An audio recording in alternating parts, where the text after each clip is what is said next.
हम लोग भेड़ चराने के लिए निकलते हैं भैया, तो 6-6 महीना घर नहीं आते हैं। अहो भाई जी, इतना दिन बाहर रहे छो, तोर घर वाली तो दूसर के जरे सुते होता।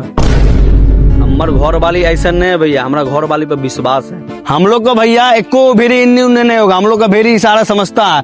हुर्र खैनी खाए के चक्कर में लागल सब भेड़ी भागे। हुर्र हुर्र। ओ सुना ना, भेड़ी देखे रहिया, हम जा छिए एकरा बच्चा पिलाबे। अहो चाचा, भेड़ी के दूध कैसे दे छ? ए बुढ़े भाई भगले एनैते रात भर के थक छे। जाना किए करे छ? देखे नहीं चले दूध ला। भेड़ी का दूध आएगा 1000 रुपए लीटर, घी लीजिएगा तो 10,000 रुपए लीटर आएगा, लीजिएगा।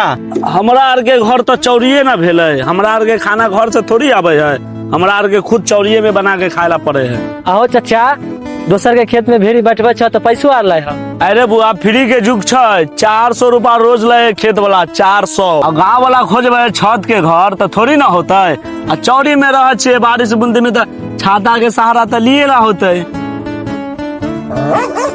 आयो भाई साहब, भेड़ी जो पोसे हुए था, गिद्दर खूब परेशान करता होगा। गिद्दर के मामू रख ले छिए, नहीं भरोसा हो ना तो रात में आके देख लिए, चुत्तर पर के 1 किलो मांस नोच ले तो। रे छड़ा सब के रे वीडियो बनवे, जो अपन काम कर, उकाइले भोरे भोरे। अहो चाचा, ई जे भेड़ी पोसले छ, एकरा से कोई फायदा होए कि नहीं तोरा? रे बउआ, भेड़ी से एके वो फायदा है कि एकर घी बेचे छिए, एकर दूध बेचे छिए, एकर रुई जो है ना कम्बल में बने है ना, वही सब फायदा होए।